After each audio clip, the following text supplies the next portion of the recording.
O sorriso nos desloca para a solução da dificuldade, enquanto a preocupação nos prende totalmente a ela. O sorriso produz relaxamento interior, aquela certeza de que você está seguro e em condições de superar quaisquer adversidades. Já a preocupação gera tensão, insegurança, pois você teme não ter forças suficientes para remover todos os obstáculos. Utilizamos apenas 17 músculos para sorrir e 43 para franzir. A sobrancelha, tá? Utilizamos apenas 17 músculos para sorrir e 43 para franzir a sobrancelha. Enfrentemos as pedras da vida com um sorriso, e isso exigirá muito menos esforço. É de Chico Xavier a lição. Exemplo que divido com todos.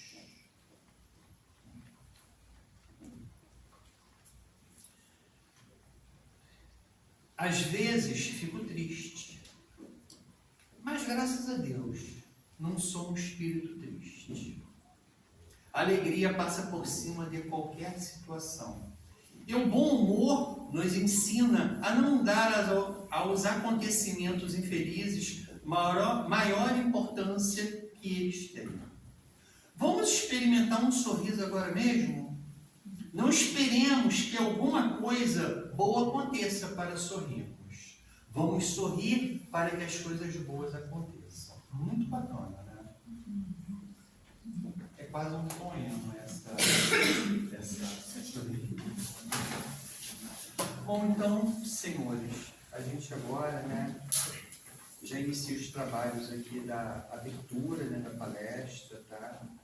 E a gente, né, eu sempre costumo falar, né, que é um mantra, porque eu tenho certeza que está no mundo inteiro essa prece, tá? E não está, mesmo com os fusos horários, está em todas as horas, tá? Na nossa mente, tá? Em diversos povos. E a gente inicia assim, e eu peço que todos me acompanhem. Pai nosso que estás no céu, santificado seja o vosso nome. Venha a nós o vosso reino, seja feita a vossa vontade, assim na terra como nos céus. O pão nosso de cada dia nos dai hoje. Perdoai as nossas ofensas, assim como nós perdoamos a quem nos tem ofendido. E não nos deixeis cair em tentações, mas livrai-nos do mal. Que assim seja. Amém. Ao palestrante, as melhores vibrações. Obrigado, pessoal.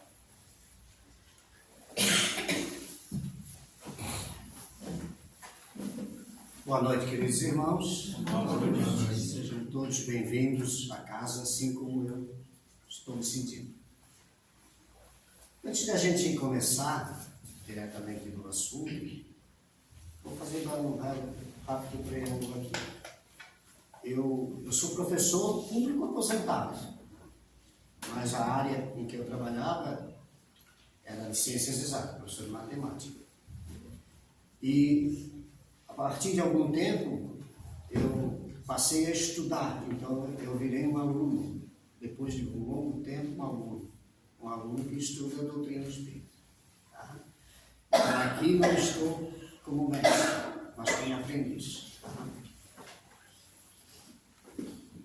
O assunto que nós vamos tratar, ele é um capítulo do Evangelho. Eu me propus, no Centro Espírita Pedra de Luz, onde a gente trabalha, depois que a gente faz essa abertura que o irmão acabou de fazer, a gente sempre faz convite para as pessoas virem fazer estudo. Nós temos estudo na terça, na segunda, na quinta. E eu senti que muitas pessoas gostariam de fazer o estudo, mas às vezes o horário, o tempo, o trabalho não permite. Então, eu me dediquei então a estruturar uma palestra sobre um determinado tema do Evangelho, para a gente então trabalhar à noite durante as palestras. E Essa primeira palestra, então, que é as nossas aflições à luz do Evangelho, ela é nada mais, nada menos do que o estudo do capítulo 5 do Evangelho. Mas não dá para a gente fazer todo, né, o estudo dele completo numa única palestra, porque esse capítulo é grande do Evangelho, não é um capítulo pequeno, tá bom? As aflições que a gente vai tratar aqui, alguém poderia dizer assim, pô, o palestrante veio hoje uma noite fria dessa falar sobre dor e sobre sofrimento. É verdade. Falar sobre aflições é falar sobre dor e sofrimento. Mas nós não viemos aqui para sobressaltar essa questão. Nós viemos sim para tentar construir junto com vocês uma forma de que a gente possa estar enfrentando essas questões da melhor forma possível. Porque dor e sofrimento não há como a gente deixar de passar por elas, tá?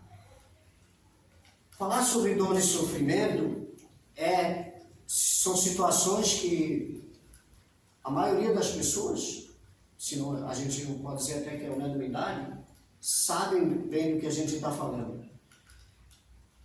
Nós estamos encarnados num planeta de provas e expiações. Então, se nós estamos na Terra, no planeta de provas e expiações, o que são essas provas, né? O que a gente faz com um aluno na escola quando faz uma prova, um teste? A gente vai cobrar dele aquilo que foi ensinado, se ele aprendeu, se ele vai conseguir passar por essa prova. Então, as provas que a gente passa aqui nessa nossa vida, nessa nossa encarnação, são exatamente essas que a gente está falando. Então, a ideia hoje é tentar ver se a gente aprende a passar por essas provas, que são muitas vezes bastante difíceis de a gente enfrentá-las. Tá? Todo mundo que está encarnado aqui no planeta Terra, que é um planeta de provas e expiações, como a gente falou, conhece bem o que é aflição. Tá? Conhece bem o que é dor e sofrimento. Quando a gente fala aqui na dor e sofrimento, a gente fala na dor essa que a gente sente no corpo, como fala na dor, a dor da perda de um ente querido, né? E a dor causada por uma doença grave, né? A perda de alguma coisa que nos é agradável. Às vezes, a gente acaba se apegando a muitas coisas materiais, então a dor ela é causada por uma perda material.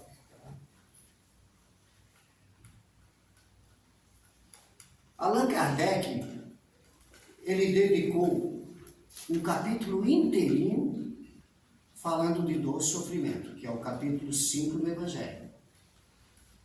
E nesse capítulo, que é o capítulo que fala bem-aventurados são os aflitos, ele tem provavelmente, se não é, mas é um dos maiores capítulos do Evangelho. Alguns até dizem que ele é o maior capítulo do Evangelho. Então vejam a importância que foi dada por Allan Kardec para esse tema, tratar da dor e sofrimento. E ele está dentro do contexto do Evangelho com o 5º capítulo, porque o Evangelho tem uma sequência.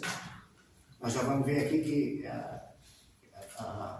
a questão das aflições ela está lá no Sermão do Monte, mas essa sequência do Evangelho não é a sequência que a gente tem, por exemplo, no livro da Boa Nova, e que tem a sequência da passagem de Jesus pela terra. A questão dos bem-aventurados os aflitos, que está lá nas bem-aventuranças, ela se dá no momento em que Jesus vai fazer uma pregação no monte, que é reunido uma multidão, e ele então faz a abertura falando dessas bem-aventuranças. Várias delas, a gente vai tratar de uma especificamente aqui hoje, que é bem-aventurados os aflitos, como a gente já falou. Quando Jesus diz, bem-aventurados os que choram, pois que serão consolados. Bem-aventurados os que têm fome e os sequiosos de justiça, porque serão saciados. Bem-aventurado vós que sois pobres de espírito, porque vosso é o reino dos céus. Então a gente pode pensar assim, bom, quando Jesus fez a abertura desse sermão, ele já disse para quem estava presente, está escrito no Evangelho, tudo que vai acontecer conosco. Se a gente tem sede de justiça, que essa justiça é a justiça divina, não é a justiça do homem. Se a gente é pobre, né? Mas, na verdade, a gente não simplesmente aceita a situação como está aí. Jesus não quis se referir a que as pessoas se acomodassem com essa situação. Pelo contrário, tá? Se ele falou isso, e a gente então entende o que vai acontecer, por exemplo, com os pobres. Os pobres são os que choram, os que têm fome, podemos ficar, por acaso nós podemos ficar de braços cruzados, sabendo que Jesus já disse o que vai acontecer conosco? Então é disso que a gente vai tratar hoje. O que a gente faz se a gente é aflito, se a gente sofre, né? Se nós temos as nossas aflições?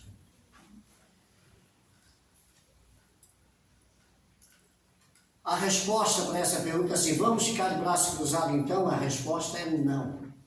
Não, nós não podemos ficar de braço cruzado, mesmo sabendo que seremos consolados, né?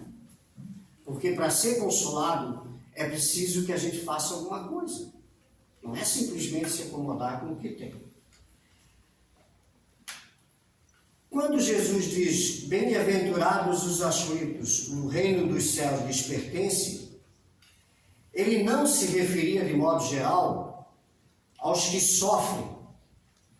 Por quê? Porque todos que se encontram na terra sofrem.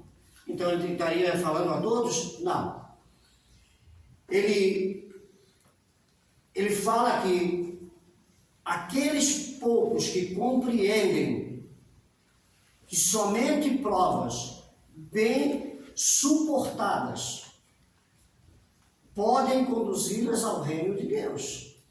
Quer dizer, não é simplesmente a gente, já que estamos num planeta de provas e expiações, vamos passar pelas provas e vamos simplesmente atingir o reino de Deus. Não. Para passar por essas provas é preciso estar preparado.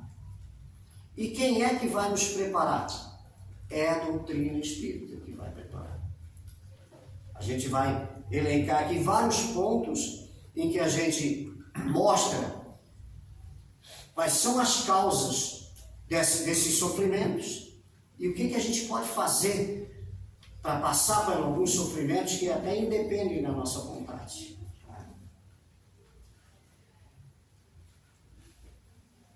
No capítulo 6, que nós não vamos tratar depois, mas é o seguinte do capítulo dos bem-aventurados, é o capítulo Cristo Consolador. Kardec ele fala como é que a fé ela pode trazer a consolação para as aflições. E aí nós sobressaltamos aqui uma fala de Jesus. Jesus ele diz o seguinte: o Consolador que meu Pai enviará em meu nome vos ensinará todas as coisas e vos fará recordar o que vos tenho dito. Então, esse Consolador a que nós estamos nos referindo aqui é a doutrina espírita. Ela veio, né, no século de 1956, 60, 1856, 60, quando Kardec codifica a doutrina. Ela vem então e ressalta as questões que, por decorrer dos milênios, muita coisa que foi dita por Jesus ficou acabando no esquecimento. Sem contar que Jesus, assim como Sócrates, ele não escreveu uma frase, não deixou nada escrito. Tudo que está escrito a respeito da vida de Jesus foram os discípulos que escreveram, né? Tem muita coisa de Mateus, de Marcos, Lucas, João, que são escritos. Mateus, por exemplo, e Marcos são discípulos que acompanharam Jesus. Lucas, João, Pedro, muitos acompanhavam João em todos os lugares, até a chegada do momento em que eles saem, né? Jesus abre o caminho para eles e saem para as pregações.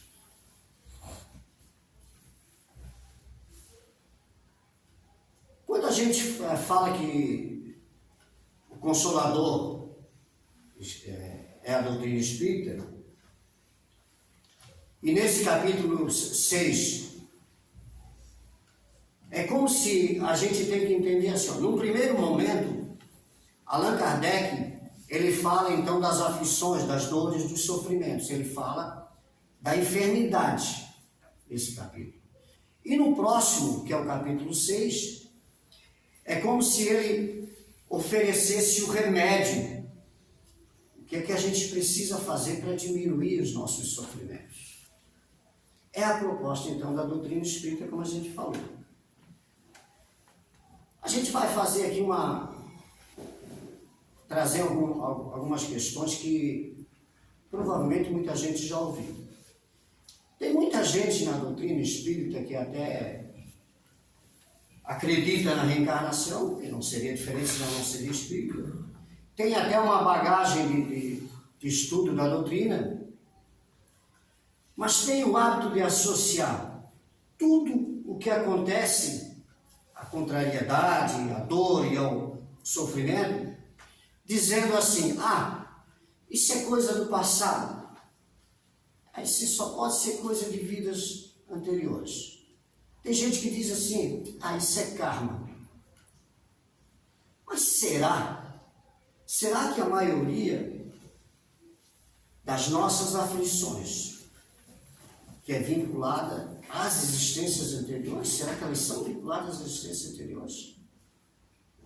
Será que a gente pode simplesmente, em todas as dificuldades que a gente tiver e que a gente não consegue enxergar uma solução, jogar isso por culpa do passado nosso? Sim, às vezes tem situações que, por mais que a gente procure explicações, que mais a gente tenta encontrar uma lógica no que nos acontece, parece que está faltando alguma coisa, a gente não consegue compreender o que eu fiz, né, para que isso esteja acontecendo comigo. Bom, quando isso acontece realmente, e a gente não consegue essas explicações, quando essas aflições são observadas de todos os ângulos, a gente olha e não consegue entender, provavelmente, a gente não vai afirmar aqui categoricamente, mas provavelmente elas são causas que a gente traz de vidas passadas. Então, a gente precisa entender que tem coisas que acontecem conosco, algumas dificuldades, algumas aflições que são de vidas passadas, que a gente está resgatando aqui. E outras não.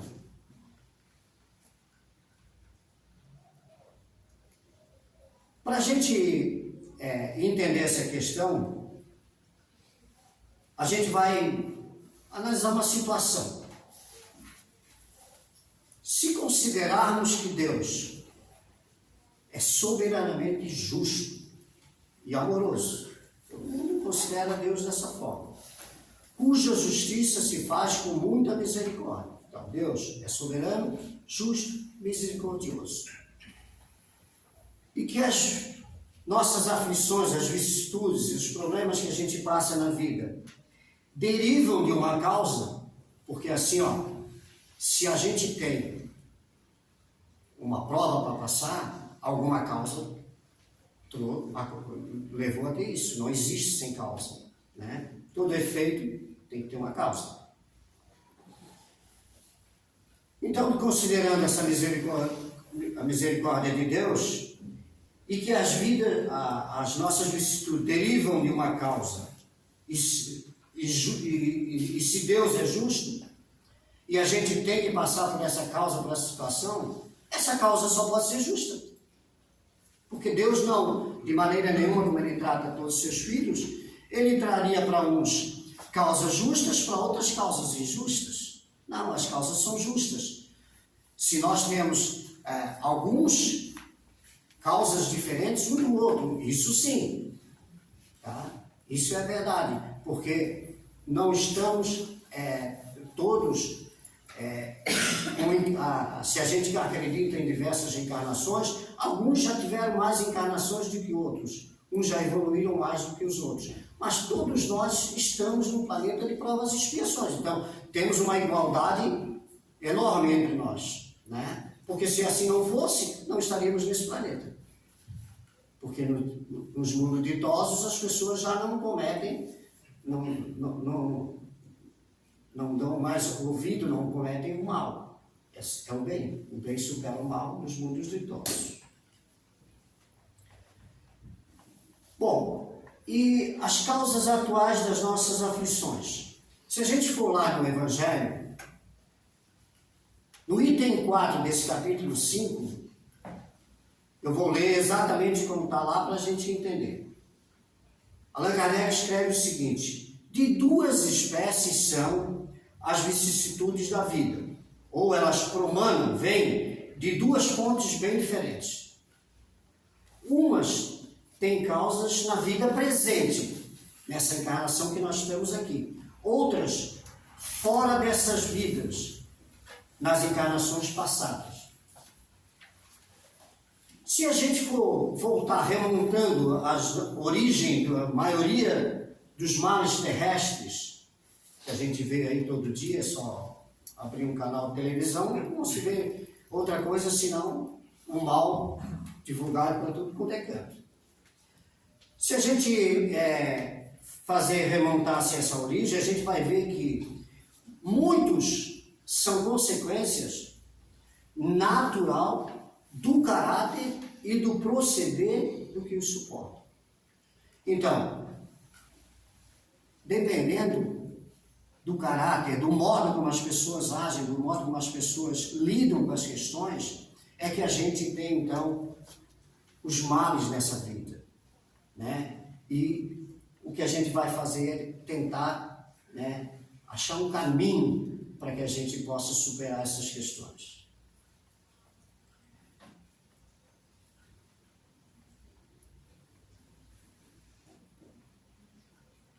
Quando Kardec escreve esse pensamento, ele está dizendo o seguinte: nós não somos vítimas, mas somos protagonistas das nossas existências.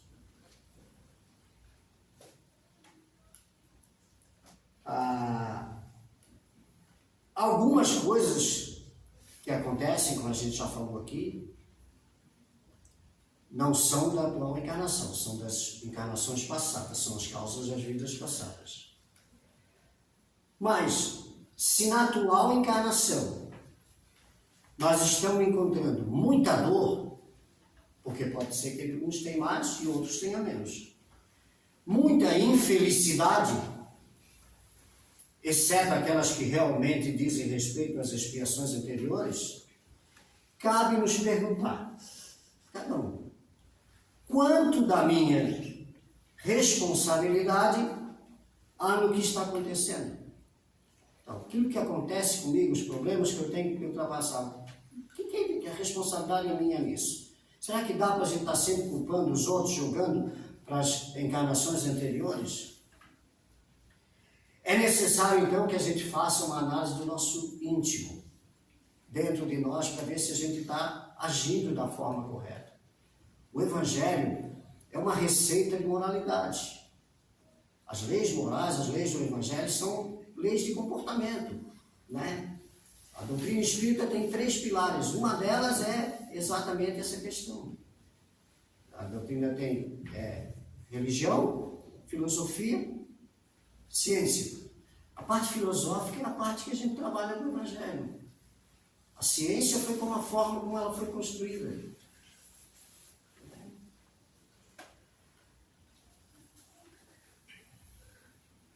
Para a gente mudar esse cenário que a gente colocou agora, uma coisa é certa: se muita coisa acontece e a gente precisa analisar interiormente, Então, nas nossas mãos também se encontra a forma de mudar essas questões. Se somos nós que muitas vezes somos os protagonistas dos nossos problemas, nós podemos mudar. Não depende de ninguém, então. Como é que a gente faz isso? A gente tem que ir à busca dessa solução. E onde é que ela está? Como eu falei no início, está na doutrina espírita, que é o que eu acabei de falar para vocês. A doutrina espírita é associar caridade, perdão. Quando tem lá aquela pergunta a Jesus, né? Qual é o maior mandamento? Amar a Deus sobre todas as coisas e ao próximo como a ti mesmo. Essas questões, elas têm que ultrapassar o âmbito dos locais onde a gente trabalha a doutrina espírita. Ela tem que ser aplicada no nosso dia a dia, fora do local que a gente estuda. E a gente sabe que é difícil no combate do dia a dia, do trabalho, da relação com as pessoas, a gente ter, né, essa questão centralizada para a gente poder agir dessa forma, que é uma forma pregada pela doutrina. O Kardec, ele diz também o seguinte: reconhece-se o verdadeiro cristão pelos esforços que faz para domar suas más inclinações. Então vejam, quando a gente aponta que muito daquilo que nos acontece são causas que a gente mesmo provocou, aflições que a gente provocou, a mudança disso depende de nós. E como é que a gente consegue melhorar essas questões? Se a gente sabe que a gente tem algumas dificuldades, uma inclinação para alguma coisa que está em desconforto com a doutrina, a gente tem que procurar, de todas as formas do possível, tomar essas inclinações nossas. A gente sabe que é difícil, mas é que é possível, por isso que a gente vem aqui conversar sobre elas. E é na hora que a gente doma essas inclinações, é que se reconhece o verdadeiro cristão, a pessoa que tem paciência no enfrentamento dos seus problemas, né? Que não cai no desespero, né? Porque quando a gente vê em qualquer discussão, quando uma pessoa perde os argumentos, ela perde completamente o senso crítico, o senso de justiça, né? Às vezes comete uma injustiça. Quantas pessoas cometem crimes e 10 minutos depois se arrependem, né? Porque naquele momento ela não teve a lucidez suficiente para centralizar-se, sentir que ela poderia tomar uma ação diferente. Para isso a gente tem que estar preparado, tem que conhecer o seu interior. Saber daquelas dificuldades que a gente tem, vai domando essas dificuldades. Você tem uma tendência ruim para aqui, vai melhorando, vai devagarzinho. Mas é aí que se reconhece o verdadeiro cristão. A gente vai dizer coisas aqui que todo mundo conhece, está lá no Evangelho. Quantos homens caem por sua própria culpa? Quando a gente diz caem, desabam, causam destruição da família. Por culpa dele, ele poderia ter feito diferente, né? Por não conseguirem domar seus desejos, por sua falta de ordem. Quantos são vítimas de sua imprevidência, do seu orgulho e de sua ambição?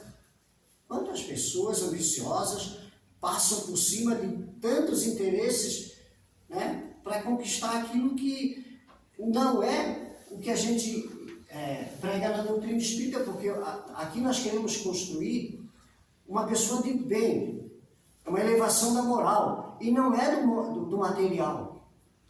Sabe-se que, evidentemente, que o material é necessário, né? Como sentar num centro espírita se não tem os bancos, se alguém não faz esses bancos, né? Se não tem uma casa agradável para a gente poder sentar e estar numa conversa no dia de hoje. As questões materiais são, sim, necessárias.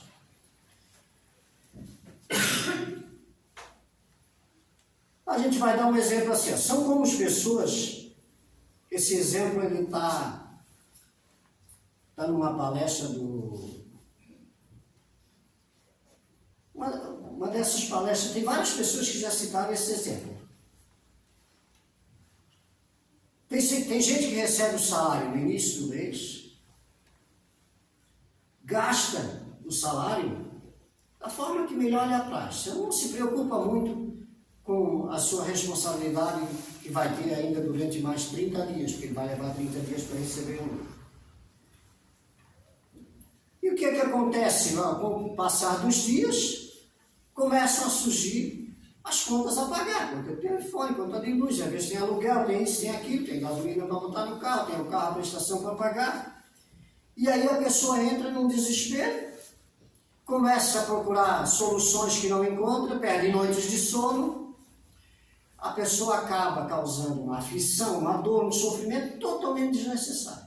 Se ela tivesse um pingo de planejamento financeiro, isso que eu ganho, é isso que eu vou gastar e de que forma que eu vou gastar, né?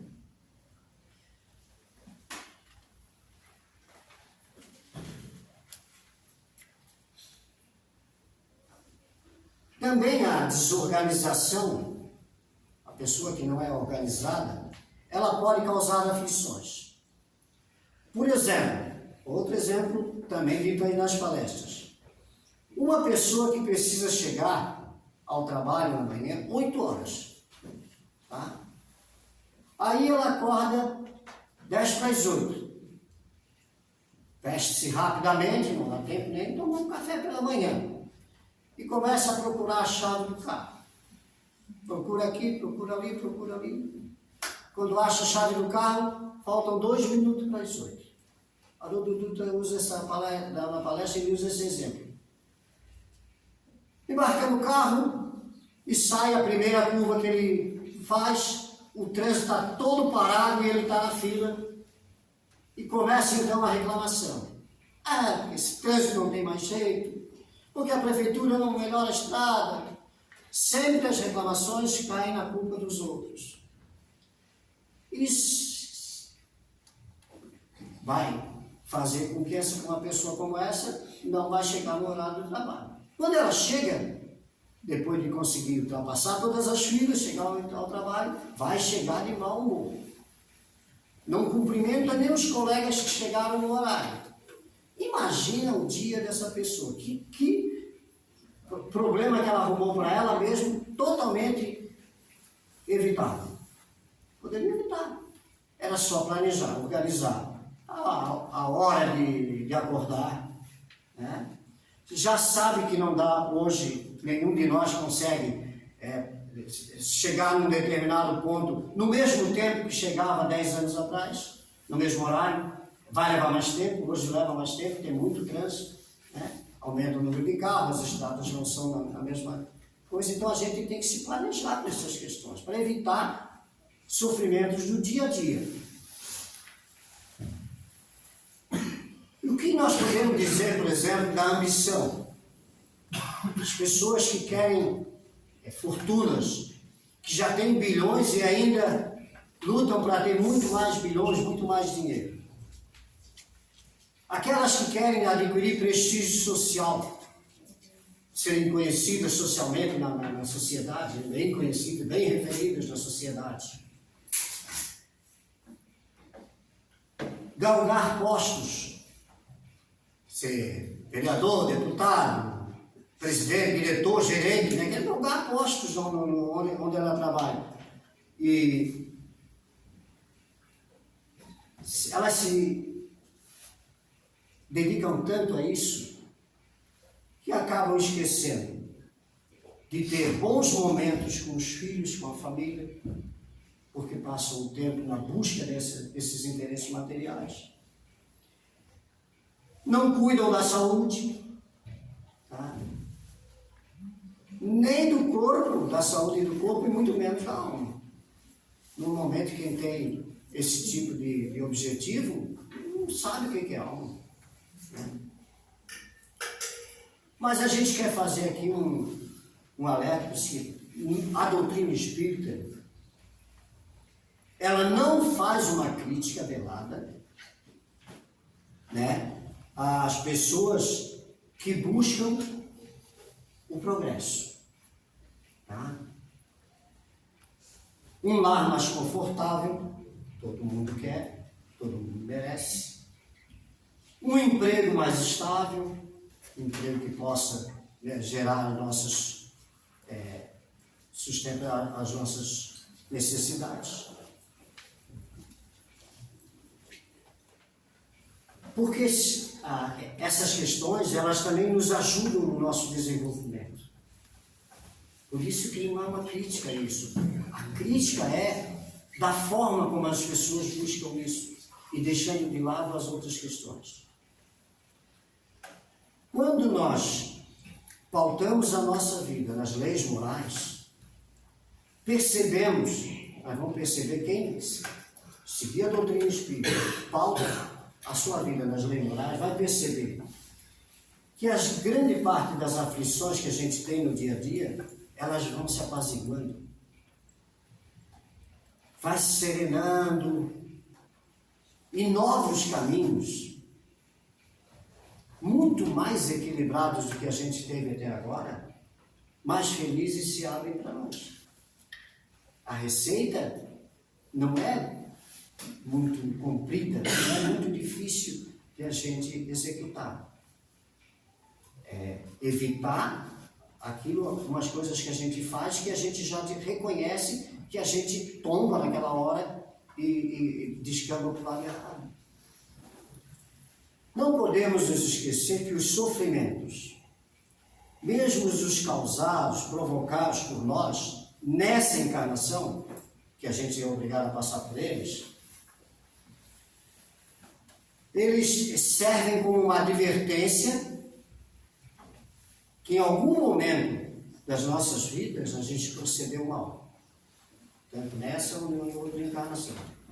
Mas também servem de experiência para que a gente perceba a diferença entre o bem e o mal. É isso que a gente traz, né, da doutrina, para que a gente perceba, para que a gente não caia nessas tentativas aí. As sucessivas encarnações, quem é espírita acredita que essa não é a nossa primeira passagem pela Terra e nem será a última. Elas oferecem ao homem a chance de reparar o tempo perdido. Por isso que a gente sempre diz, quando a gente forma um grupo de estudo, assim, não há tempo para você começar a reparar o que você já fez. Você pode ter 80, 90, 40, 50, não importa. O momento que você fizer, tudo que você fizer nessa encarnação, que repara o tempo perdido, são questões que você não vai precisar passar na próxima encarnação, porque quem acredita nas sucessivas encarnações sabe que aquilo que você não conseguir trabalhar nessa, vai ter que trabalhar na outra. Né? Se a gente perceber isso, a gente vai criando condições necessárias para que a gente possa aproveitar as experiências do passado e as boas resoluções, reduzindo assim as aflições, que poderão, né, não estar no nosso caminho nas próximas encarnações. Então a gente tem essa questão, que é trabalhar as aflições que a gente vai passar nessa encarnação e ainda com condições de minimizar as aflições de uma próxima encarnação. Tá? E essas causas anteriores das nossas aflições, como é que a gente vai perceber essas questões? O que a gente faz? Bom, tem algumas coisas na nossa vida cuja causa primária somos nós mesmos, que somos o culpado. Mas há outras que, pelo menos assim, na aparência, a gente olhando, a gente acha completamente estranho. Não é culpa minha. Parece atingir a pessoa como se fosse fatalidades. Mas vejam, por exemplo, a perda de entes queridos. Né? As dos que são o amparo da família. Quando perde o pai ou a mãe, que é a pessoa que dá total amparo à família. Isso desestrutura completamente uma família. Né? Os acidentes, aqueles que nenhuma previsão poderia evitá-los. Os reveses da fortuna. Quanta gente que tem, se coloca toda a sua vida na busca de fortuna e de repente perde tudo que conquistou e aí se desmorona. Desmorona, não consegue mais compreender o que aconteceu e causa uma aflição enorme a ela. Os flagelos naturais. Muita gente tem dificuldade de entender os flagelos naturais. Olha o que vem acontecendo aí, aconteceu agora no Rio Grande do Sul, mas acontece em Santa Catarina todo ano. Nós temos enchentes e depois a gente vai contar quantas pessoas morreram, o que aconteceu. Algumas dessas questões a gente não consegue colocar a culpa na gente. Não parece ser uma aflição que a gente causou.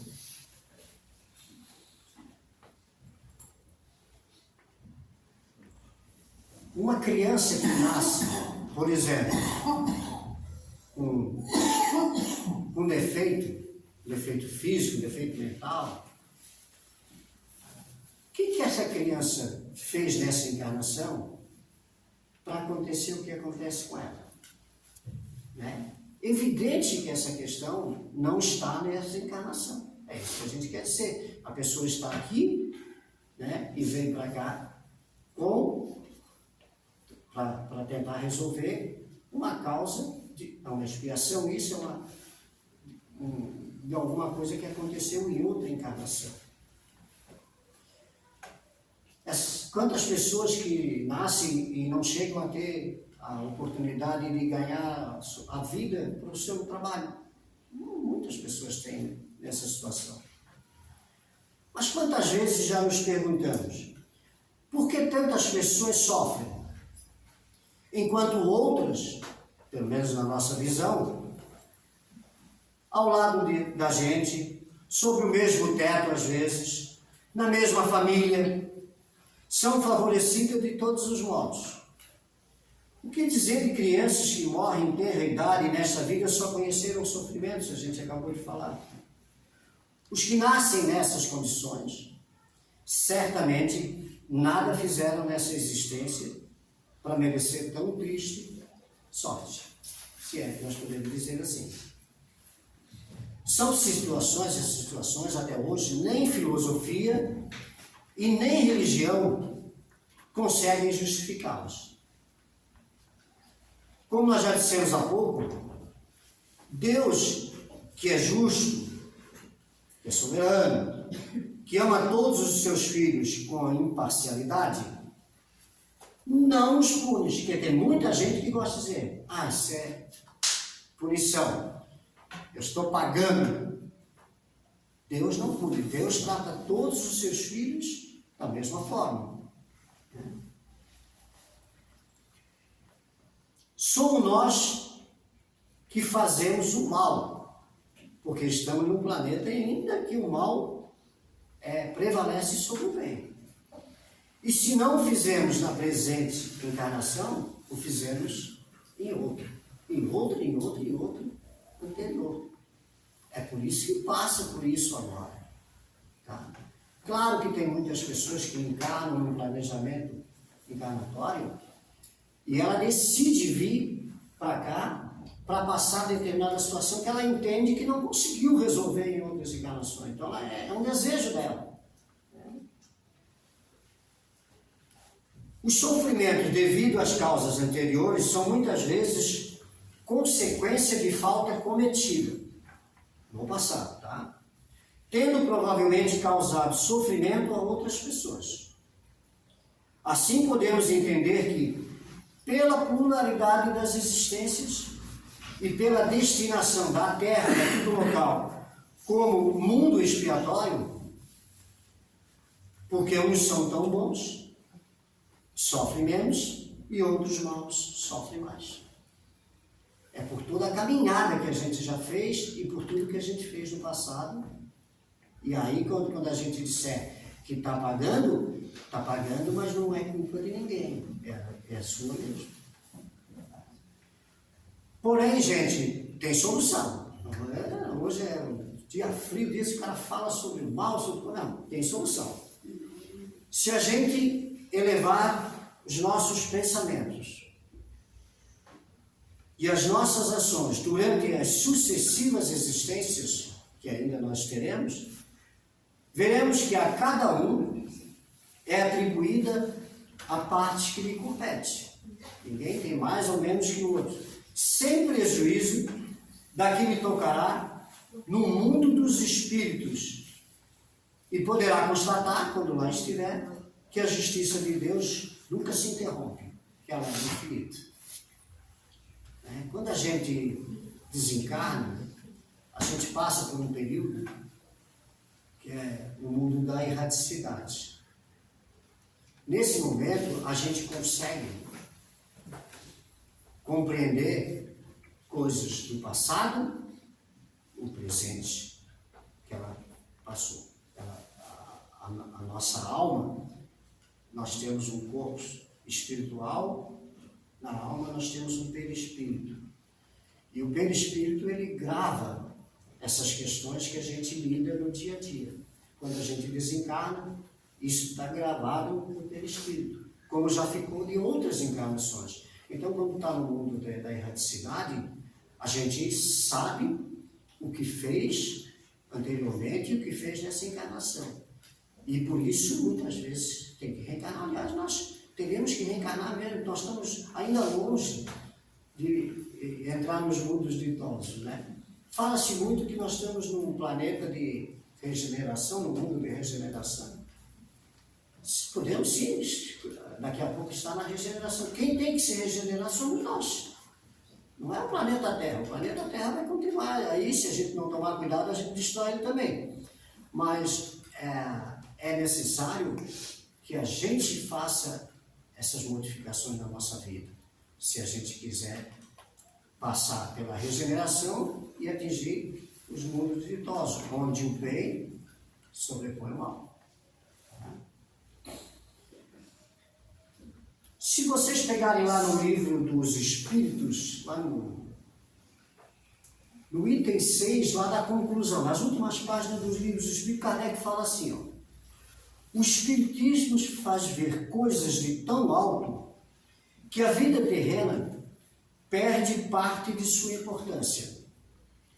Não aflige tanto com as atribulações que a acompanham, dá mais coragem no enfrentamento dessas aflições, mais moderação nos desejos, oferece a certeza de um futuro que depende de nós mesmos e uma suprema consolação. Essa frase é de Allan Kardec.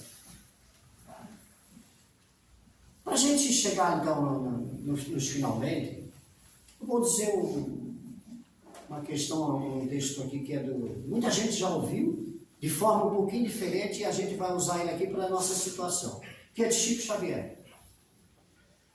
Chico Xavier costumava colocar em cima da sua cama uma placa com os dizeres: isso também passa. Perguntado sobre o motivo, ele dizia que era para quando estivesse passando por momentos ruins, lembrar-se de que eles iriam embora. É verdade.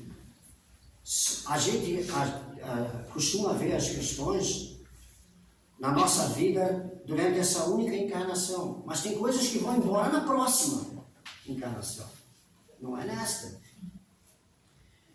Mas ele também disse que a placa era também para lembrá-lo de que quando estivesse muito feliz, ele não deveria deixar tudo para trás e esquecer os momentos de euforia também iriam passar e momentos difíceis viriam novamente.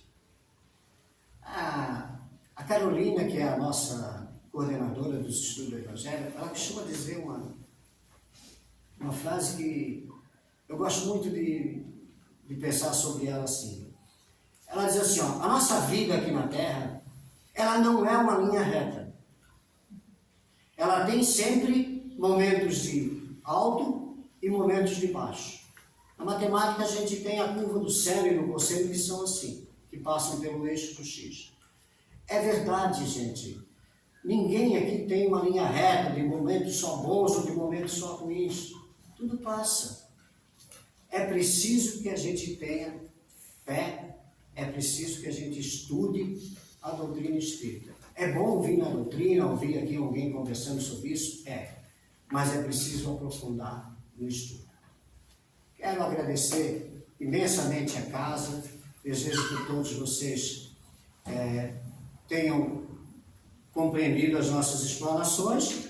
E, evidentemente que tem muita gente que conhece bem essas questões. A gente apenas traz algumas questões para reflexão, né? Porque somos iguais, né? Quando a gente está aqui na mesa, não somos diferentes. Eu sento nessa cadeira toda semana aí do lado de vocês. A gente está nesse aprendizado juntos, né? E que Deus proteja todos nós, tá? Agradeço.